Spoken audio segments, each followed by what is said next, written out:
If you grew up in the 1950s, television wasn't something you carried in your pocket. It wasn't something you watched alone in bed at 3 in the morning. Television was an event, a reason to gather, a window into a world that came right into your living room and changed everything.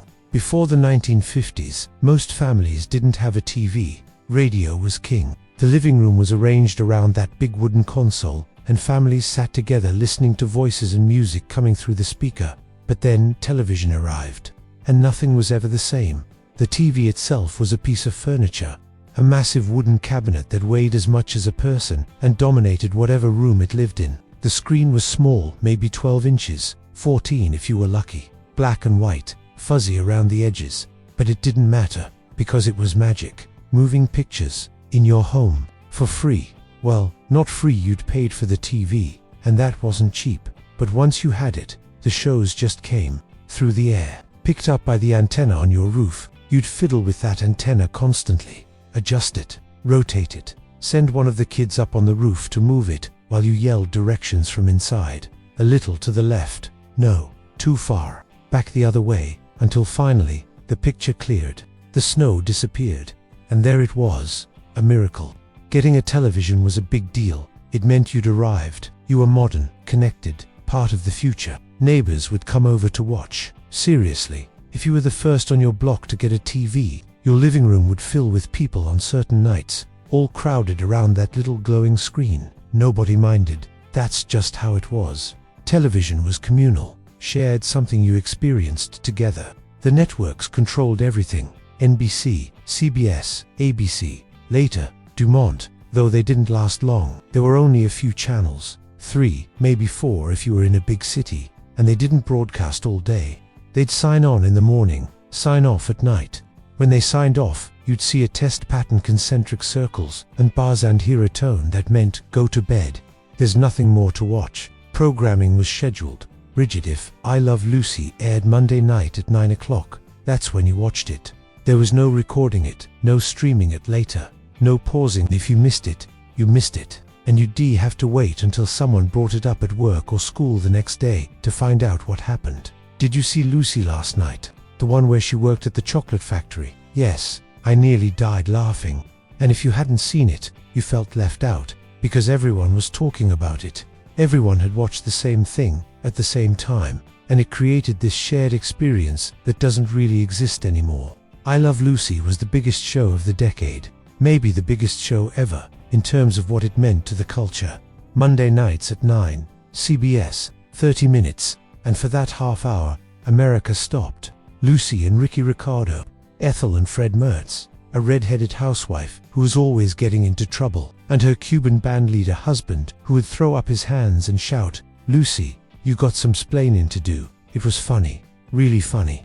Physical comedy, slapstick. Lucy stuffing chocolates in her mouth because the conveyor belt was moving too fast. Lucy stomping grapes in Italy and getting into a wrestling match with another woman in the vat. Lucy trying to bake bread and the loaf growing so big it pinned her against the kitchen wall. You'd laugh until your sides hurt, until tears ran down your face, until you couldn't breathe, and so would everyone else in the room.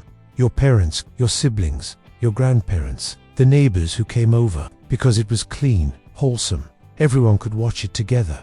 No one had to leave the room. No one had to cover the kids' eyes. That was the thing about 1950s television. It was made for families, for everyone, from the youngest kid to the oldest grandparent. Sure, it was sanitized, idealized. Lucy and Ricky slept in twin beds, even though they were married. Even though, in real life, Lucille Ball and Desi Arnaz were actually married and actually had kids. But that was the standard. That was what was acceptable to show on television, and people were fine with it. Leave It to Beaver was another one. The Cleaver family, Ward and June and their 2 boys, Wally and Theodore the Beaver. It aired from 1957 to 1963, but it defined the era. The perfect American family. Dad in a suit, mom in a dress and pearls, even at home. 2 polite boys who got into minor scrapes, but always learned a lesson by the end. The Beaver would do something, lie to his parents, get in trouble at school, break something, and Ward would come home from work and they'd have a talk, man to man, father to son. "You know, Beav, I'm disappointed." And the Beaver would feel terrible, and he'd apologize, and everything would be okay. It was gentle, kind. It showed a world where problems could be solved with a conversation, where parents were wise and patient, where growing up was hard but manageable. Was it realistic? Not really. Most families didn't look like the Cleavers. Most dads didn't wear suits at home. Most problems weren't solved in 22 minutes with a heart-to-heart talk. But it was aspirational. It showed what people wanted life to be like. And in some ways, it set the standard. This is what a good family looks like. This is how parents should act. This is how kids should behave. And millions of people watched and nodded and tried to live up to it. Then there were the variety shows. The Ed Sullivan Show, Sunday nights at 8, an hour of entertainment. Comedians, singers, dancers, acrobats, whatever Ed could book. Elvis appeared on Ed Sullivan 3 times, and millions of people watched, though the camera only showed him from the waist up, because his hip movements were considered too provocative. That's how powerful television was. It could make someone a star overnight. It could introduce the entire country to something new. It could shape culture. Families would gather on Sunday nights, just like they'd gathered around the radio a decade before. Everyone in their spots, dad in his chair, mom on the couch, kids on the floor, and they'd watch, together, commenting, laughing, reacting. Can you believe that? Did you see that? Isn't he talented? Television gave families something to do together. In an era when life was getting busier, when suburbs were spreading out, when people were spending more time apart, television brought them back together, even if just for an hour. Westerns were huge. Gunsmoke, Have Gun Will Travel, The Lone Ranger, Bonanza, toward the end of the decade. Cowboys and outlaws and sheriffs keeping the peace. Good guys in white hats, bad guys in black. Stories about honor and justice and doing what's right. Kids loved them. Dads watched them too. They were safe, predictable. The good guys always won. The bad guys always lost. And America always came out on top. Quiz shows were massive. The $64,000 question, 21. Ordinary people competing for huge amounts of money, answering impossibly difficult questions. Until the scandals broke. Until it came out that some of the shows were rigged. That contestants were given answers. That the whole thing was staged. It shocked people, because television was supposed to be real, honest, trustworthy. And finding out it wasn't, that shook something loose. But people kept watching. Because what else were they going to do? There were shows for kids. The Mickey Mouse Club, Howdy Doody, Captain Kangaroo. They aired in the afternoon, after school. You'd run home, drop your books, turn on the TV, and there they were, your friends on the screen. The Mouseketeers singing and dancing. Buffalo Bob and Clarabelle the Clown. Captain Kangaroo and Mr. Green Jeans and the Dancing Bear. They taught you things, letters, numbers, how to be a good person, and they entertained you, made you laugh, made you feel like you were part of something. There were commercials, of course, lots of them, but they were different. They were live. Sometimes, the actors would break character and pitch the product directly to the camera, or there'd be a commercial break and a different announcer would come on. This program is brought to you by, and then they'd spend a minute telling you about cigarettes or soap or cars or appliances. Jingles you'd remember for the rest of your life. The commercials were part of the experience. You didn't skip them. You couldn't. You sat through them. And sometimes, they were as entertaining as the show. Watching television was a ritual. You didn't turn it on casually. You didn't have it playing in the background while you did other things. You turned it on when there was something you wanted to watch, and then you watched it. With intention, with focus, because the TV had to warm up. You'd flip the switch, and nothing would happen for a minute. Then slowly, a glow would appear in the center of the screen, a dot that expanded into a picture, and once it was on, you didn't waste it. Electricity wasn't free. The TV itself was expensive to repair. You treated it with respect. If something went wrong, if the picture rolled, or the sound cut out, Dad would get up and smack the side of the TV. And sometimes, miraculously, that worked. The picture would settle, the sound would come back, and everyone would cheer.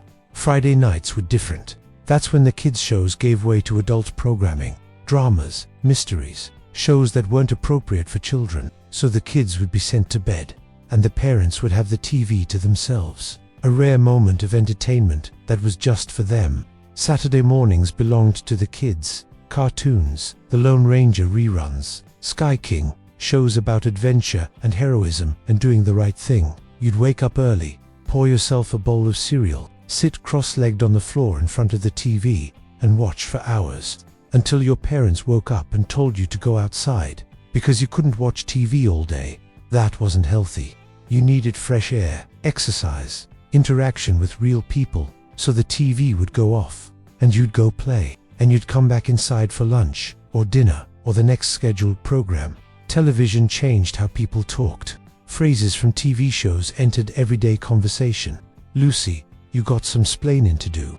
Boy, you're in a pickle now. Gee, Wally. Everyone understood the references because everyone was watching the same shows. It created a shared language, a common culture, in a way that's hard to replicate now. When there are 1,000 channels and 1,000,000 streaming options and everyone's watching something different, television changed how people saw the world. It brought news into the living room. You could watch the presidential debates, Nixon and Kennedy in 1960. You could see what was happening in other parts of the country, other parts of the world. It made the world smaller, more connected, for better or worse, and it changed what people wanted, what they aspired to.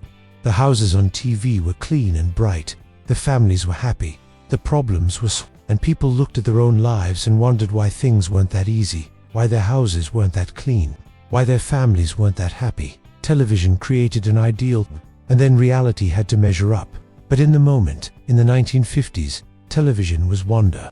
It was gathering in the living room on Monday night to watch Lucy. It was laughing together until your stomach hurt. It was sending the kids to bed on Friday so the adults could watch their shows. It was waking up early on Saturday for cartoons. It was the glow of the screen in a dark room, the voices and music filling the silence, the feeling that you were connected to something bigger, because millions of other families were doing the exact same thing, at the exact same time, watching the exact same show, and that created something, a moment, a memory, a shared experience that tied the country together in a way it hadn't been before. So if you watched TV in the 1950s, you remember the anticipation, waiting all week for your favorite show, counting down the days, the hours. You remember gathering around that big wooden cabinet, finding your spot, getting comfortable. You remember the picture flickering to life, the sound crackling through the speaker, the opening credits rolling. You remember laughing with your family, gasping at the twists, discussing what happened after the show ended. You remember when television was new, special, something you couldn't take for granted, because yesterday never truly disappeared. It just changed the channel, and if you close your eyes, you can still see it. That black and white picture, that little glowing screen, those faces you loved, doing things that made you laugh, made you think, made you feel. And for just a moment, it's Monday night at 9 o'clock, and Lucy's about to do something ridiculous, and your whole family is there, together, watching, and everything is exactly as it should be.